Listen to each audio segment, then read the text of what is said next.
Hey guys, welcome back to bit manipulation series. So in the last two videos we have discussed two powerful tricks. One is how to check the last bit is a set bit or not, and the second is how to remove the rightmost set bit. So if you have not watched those video, please go and watch those video from the bit manipulation playlist, because the concept that we have used in that video are going to use in this video today to solve one more problem. So the problem that we are going to solve in this video is count the number of set bit present in a number. So let's understand the problem, and then we are going to see that how we can use the previous two concepts to solve this problem. So according to question, if any number is given to you, let's say 13, so the binary representation of 13 is 1101. So the question is asking to check how many number of set bit present in the given binary representation of the number. So there is total 3 set bit present in this number, so our answer is 3. Now let's understand how to solve this problem. So if you remember, we have solved a problem of how to check if the last bit is a set bit or not. Okay, so we already know that if we perform any number and we perform AND operation with that number with 1, and if it is resulting to 1, it means that the last bit is a set bit, and if it is resulting to 0, it means the last bit is an unset bit. So this question we have already covered in the last two videos, so please go and check those videos to understand how it is working. So we are going to use this concept to solve this problem. Now let's take this problem again. Okay, we have 13 and the binary representation is 1101. So what we are going to do is we are going to iterate over the binary representation of the number from right to left, and in each iteration we will check that whether the last bit is a set bit or an unset bit. And as we already know that we have this particular method to check if the last bit is an unset bit or not, and if the last bit is a set bit, we will keep a counter variable and we will keep on increasing the counter if we encounter any set bit, and if we encounter an unset bit, then we will not increase this counter. So I hope you understand the problem. Let's dry run the problem and then we will see the code. Okay, so in the first step we come here to this particular number and we are performing AND operation with this number and 1. Okay, as the last bit is a set bit, so it will result to 1. Okay, as it is going to result to 1, it means that we got one set bit, so the count value is 1 here. Now what we are going to do in the next step is we are going to remove the last bit of the given number. Okay, now how to remove the rightmost bit from that given number? So to remove any bit, we perform an operation which is called right shift operation. So it is represented as, let's say any number is given, let's say n, and as the binary representation of the given number is 1101, and if we try to do a right shift, which is denoted by double arrow in the right direction with 1, then this particular bit will move one step right, and as this is the range of the value, so it is going out of the range. So and this value will come in place of this 1, so we will get 0 here. This will come here, so we will get 1 here. This will come on this place, so we will get 1 here, and as this value will fail by 0. So after a right shift operation, the new number that we are getting is this one, as this last bit is a set bit and we have already counted. Okay, and after moving one step right, it means after performing a right shift, we are getting this new number. So again we will check that the new number last bit is a set bit or not. So if you see here, let me write it down again. If you see here, the new number is 0110 and the rightmost bit is an unset bit, and this we can check by the method when we perform AND operation between this number and 1, and 1 in binary representation is nothing but 0001. Okay, so if we perform an AND operation between 0110 and 0001, it will result to a 0. As we are getting a 0, it means that that particular last bit is an unset bit. So in that scenario we are not going to increase the count. Similarly, we, as this value we have already checked, the rightmost bit we have already checked in the current number, which is this. So again we will perform an right shift. After performing the right shift, we will get a new number which is nothing but 0011. After performing the right shift on this particular number 0110, after performing a right shift by one step, we will get this number. Okay, now again if we check the rightmost bit, it is a set bit, so what we are going to do is we are going to increase the count. Now the count is 2. As we have checked these value, again we will perform the right shift. Once we will perform the right shift on this number by one step, we will get a new number which is 0001. And again if we check the rightmost bit, it is 1, so again we will increase the count to 3. Now again we will increase again we will move this to the right side by performing the right shift operation.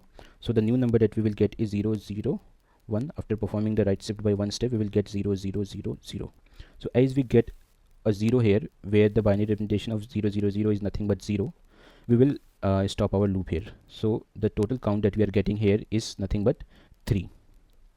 So this is a very simple brute force approach, where we are keep on counting the value.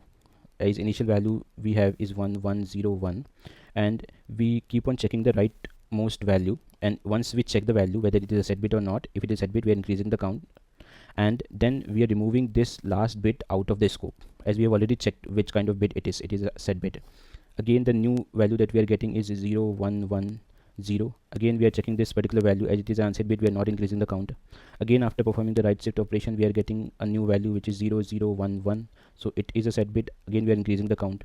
After performing the right shift operation again on this number, we are getting 0001. Again it is a set bit, so we are increasing the count, so the current count is 3. After performing again the right shift operation, we are reaching a value where all the bit becomes 0. It means this is the termination condition, or we can say this is the condition where we have to stop our loop. Okay, now let's see the code. So the code is very simple. I am writing the C++ code, but you can check the description for other Java and Python code as well. So here let's say we have to return whether the particular we have to return the count of set bit. So we will take an integer type of function, count bit. Okay, as in the input we have a number n. So as we have to return a count, so we will create a count variable int count, which is nothing but 0 here, and we will run a loop. Here we don't know how many times we are going to run the loop, so we will run a while loop.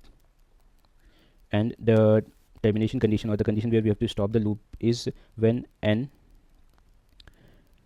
is getting becoming 0. So we will keep on running the loop when n is greater than 0.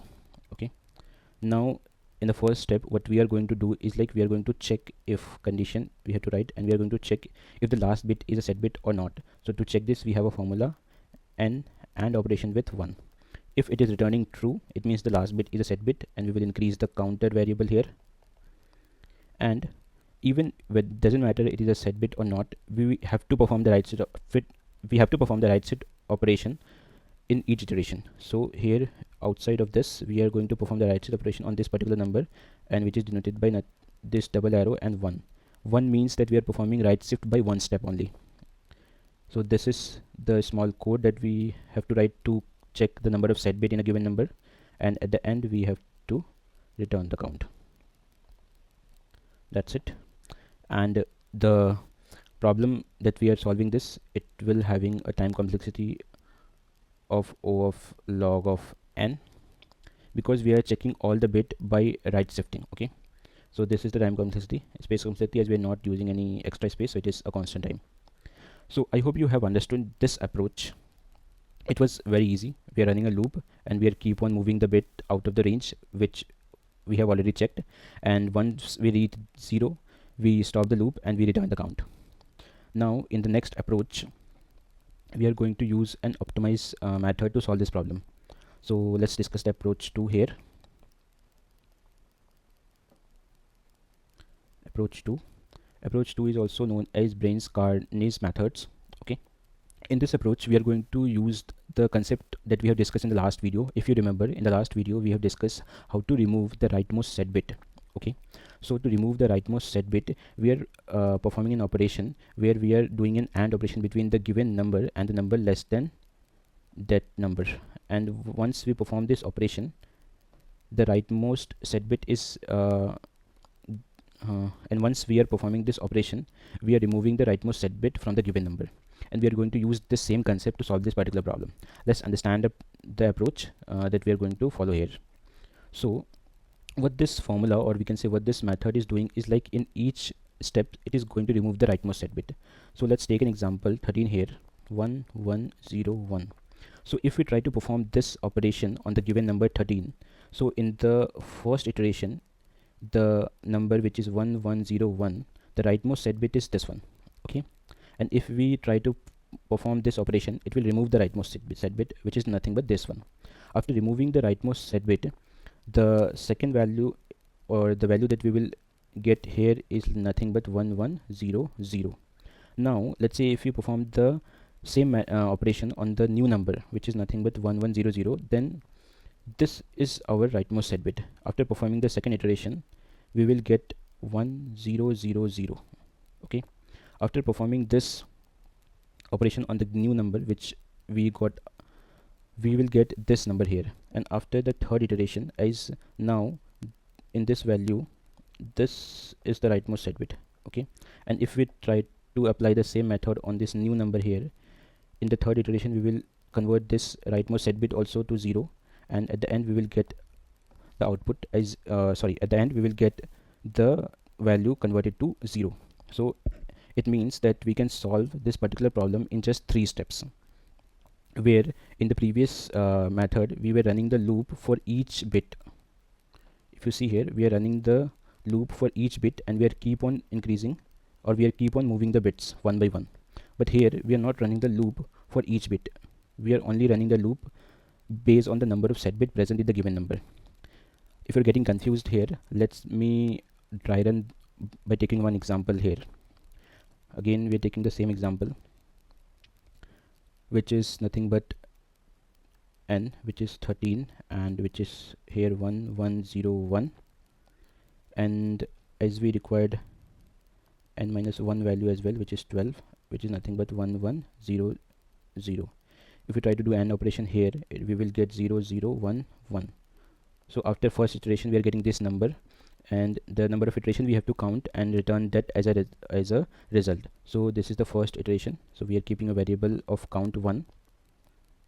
Okay, now in the next iteration we have this number, this is nothing but 12. Okay, so this is the first iteration. In the second iteration n become 12, so n minus 1 will be nothing but 11, and we perform, this is the number of 12, and if we are performing AND operation between 12 and 11, binary representation is nothing but 1011.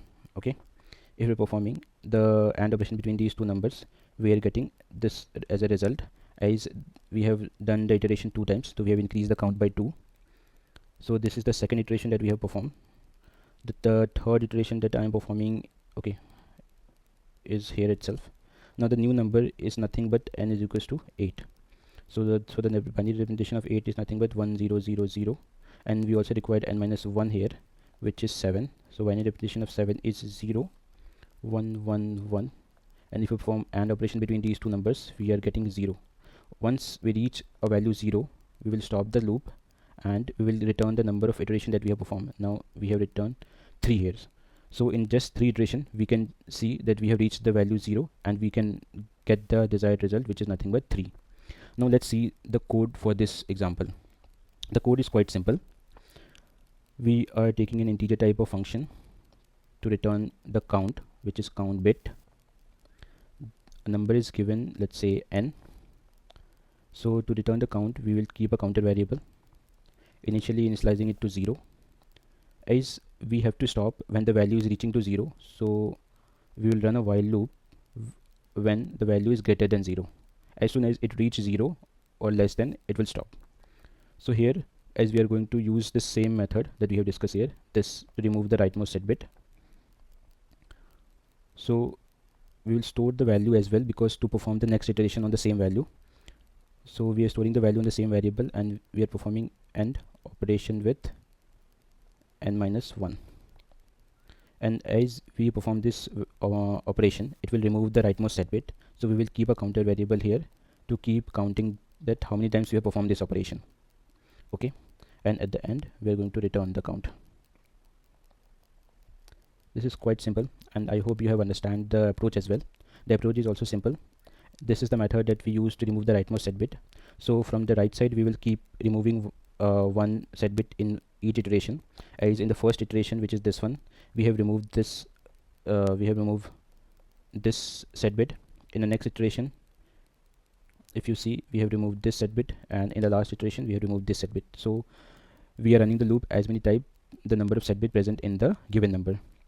So the time complexity of the given number is the number of set bit present in the given number. So it's more optimized than the previous approach that we have discussed. So that's it in this video. So the detailed note of this video you can find in the description. In the next video we are going to cover how to isolate the rightmost set bit. This is also an interesting question that we are going to understand, and later we will see the approach of that particular question. So see you in the next video.